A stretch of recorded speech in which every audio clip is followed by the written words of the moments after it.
Okay, very ladies and gentlemen, please get up for Dennis Knapp.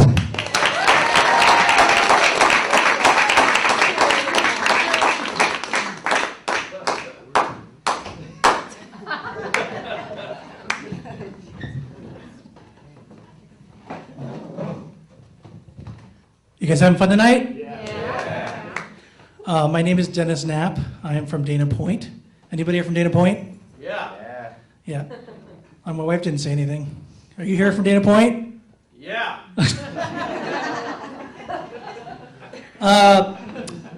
Also, I just want to start off saying, anybody in the audience here cross-eyed? No. Anybody have a lazy eye? No. No one wants to claim that? I know you're out there. You're just too ashamed to admit it. I am Dennis Knapp, and I do have a lazy eye. I was born with it. It's my right eye. My right eye, left on its own, kind of looks over here. I usually try to look over here.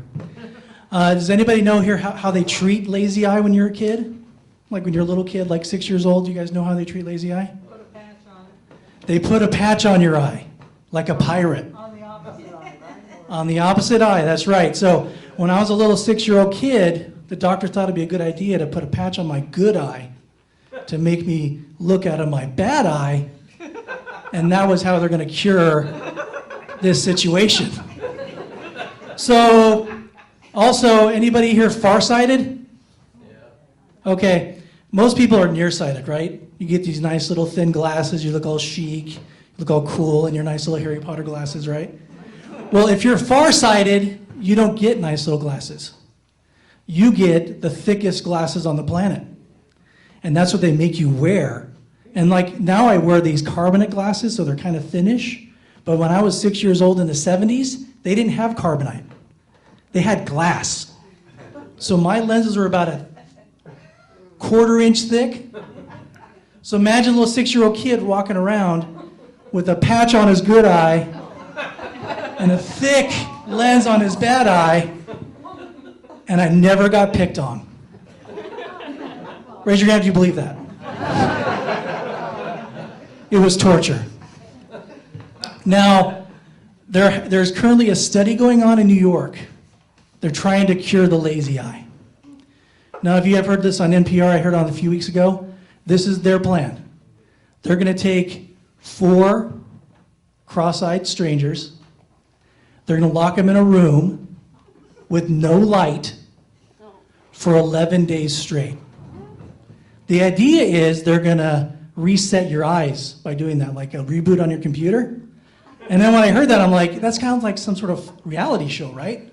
Like I just think like, coming this fall to NBC, we've taken 4 cross-eyed strangers, and we're going to lock them in a room with no light for 10 days.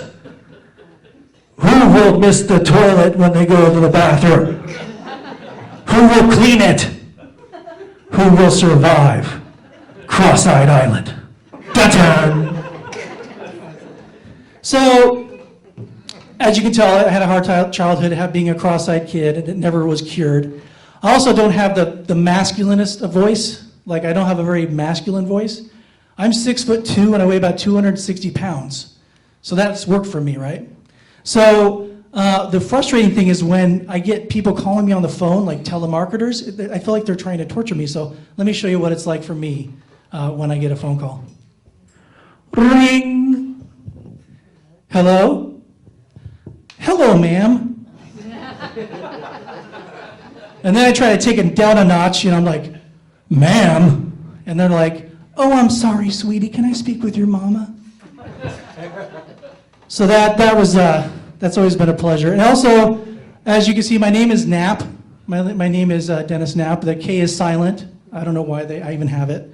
So when I'm on the phone, I feel like I said, I feel like telemarketers are trying to torture me, because whenever you're on a telemarketer call, they say, okay, the last thing I need for you to do is I need for you to spell your name. And I say, can't you just spell it? It's like 5 letters long. Like, why do you need me to spell my name to you? And they say, well, how do you spell your name? I was like, well, it spells as it sounds. And they're like, okay, N? And I'm like, no, K, okay? But screw them, because I know what's coming. okay? And I say, okay, K-N-A, and they're like, okay, what should I, and I say, okay, it's double P. And they're like, excuse me? I'm like, yeah, double P. They're like, there's no letter called double P. And I'm like, please, don't make me say it.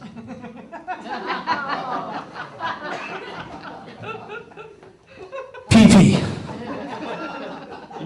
K-N-A-P-P.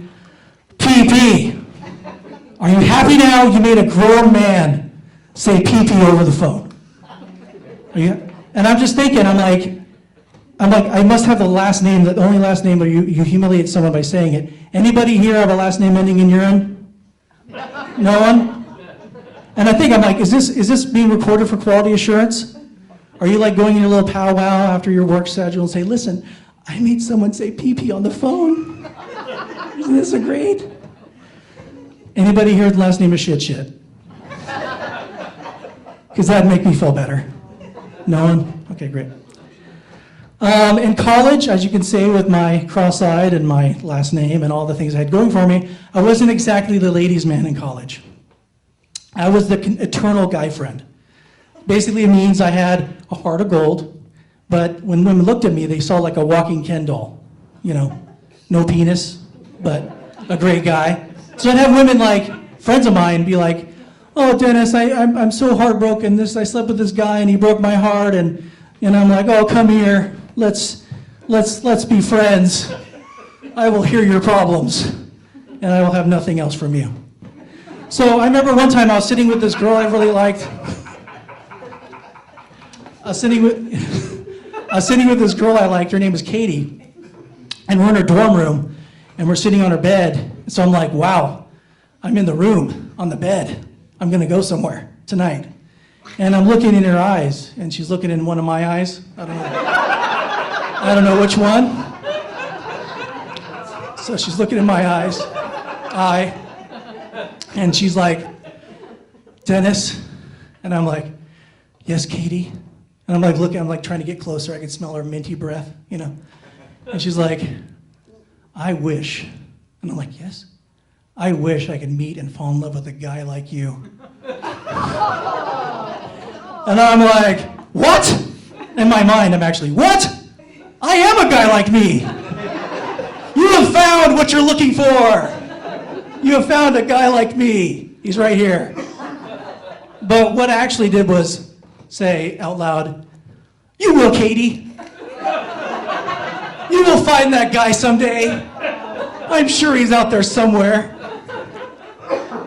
So that being said, I didn't get married till I was 30. That was by choice, just not mine. And how I got married was unique. I had a new plan. This was before internet dating came out. It was like in the early 2000s. I tried to hook up with a girl I knew back in like the 90s, and I was living in Iowa, she was living in California, and I'm like, I'm gonna hook up with her. I wonder what she's doing. You know, she was married, so I'm still hitting 1,000 in that department. But she's like, no, I have this great girl you should meet. I'll give you her email address. So I'm like, okay, I'll try it. I'm 30 years old, I'll try anything. So we email each other for a few days, and it's going great. She can actually see my personality, you know? She didn't have to look at any lazy eye or hear any high feminine voice. It's just all computers, so I got that going. Then we started talking on the phone. After a few days, after the 4 days of a computer, we talked on the phone, and then I was worried. I'm like, is she gonna think I'm a girl? I gotta practice my manly voice. So I'd be like, you know, hello, how are you doing? Are you okay? And she's like, what is wrong with you? So I tried to do my normal voice, but she didn't run, so that's a great thing, right? So I'm in there. We talked for 3 days, for 6 hours at a time, and then she stopped calling me. And I'm like, what did I say? Is it the voice? She can't see the lazy eye through the phone.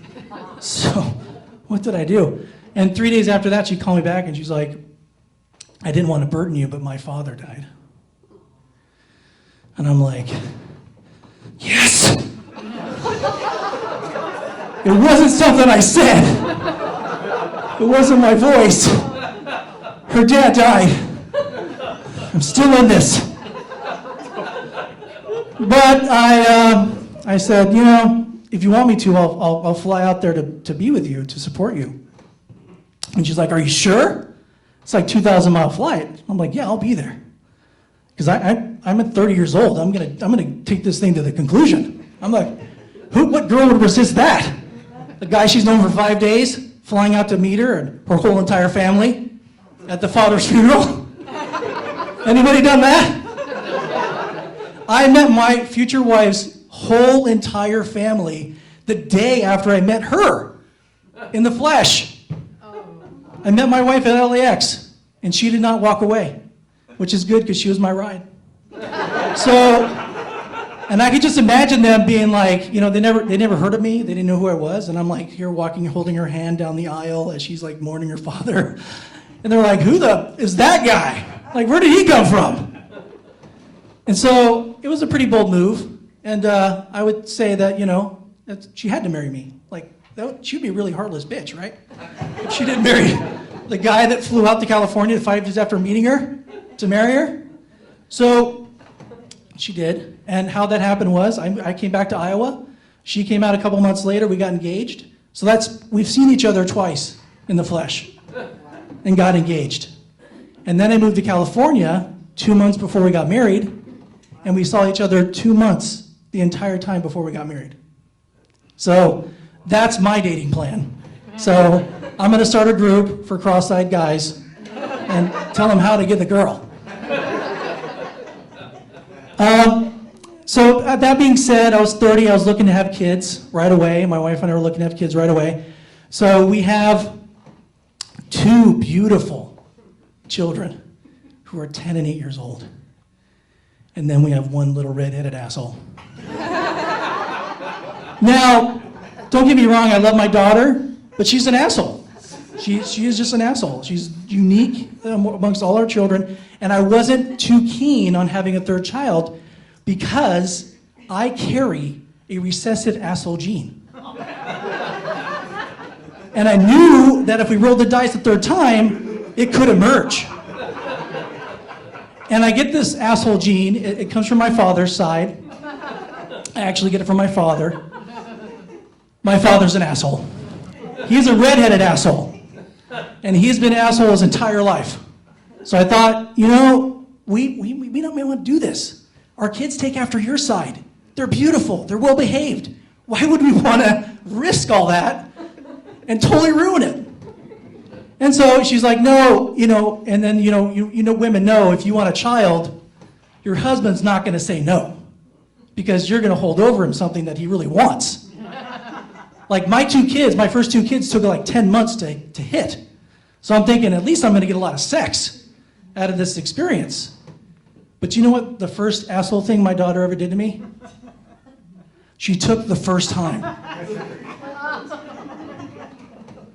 But I didn't know she was a redheaded asshole at the time. I didn't know that. So, we're in the operating room. My wife had a cesarean, and we're on the operating, she's on the operating table. The doctor's like, hey, you want to look at this? Like they cut open and they're like, why would I want to look at you cutting open my wife? Yeah, sure, let me look at that. Oh, great. No, I didn't want to look at that. So I'm at her head, and we're like all excited and euphoric. We're having another beautiful child.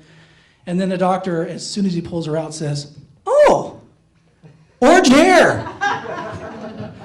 And I'm like, shit, I knew it. I knew it. And so, but like I said, we love her, but she's just a little asshole. So I just wanted to let you know. Poor girl, I know. But it's really hard for me because I have a hard time believing that God will let assholes into heaven. And the reason, it's just, because if you're an asshole, it's not necessarily something you choose to do, it's just what you are. Like, we all know assholes at the gym, we know asshole parents at our sporting events. We just know that everything an asshole does is assholey. That's what they do. It's who they are. They don't have a choice. So I can just imagine, like say Bill dies and Bill goes to heaven and over heaven's gate says, no assholes allowed, and God's there and Bill walks up, he's like, hey God, and God's like, hey Bill, I'm ready to go to heaven, God.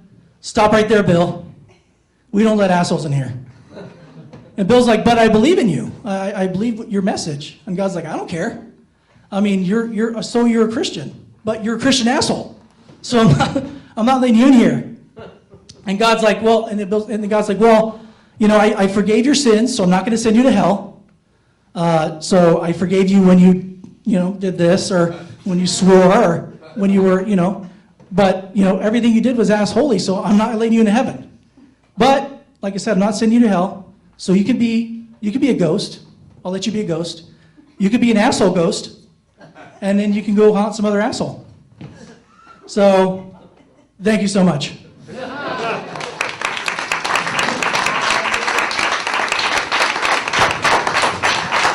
Dennis Knapp, give it up for Dennis Knapp.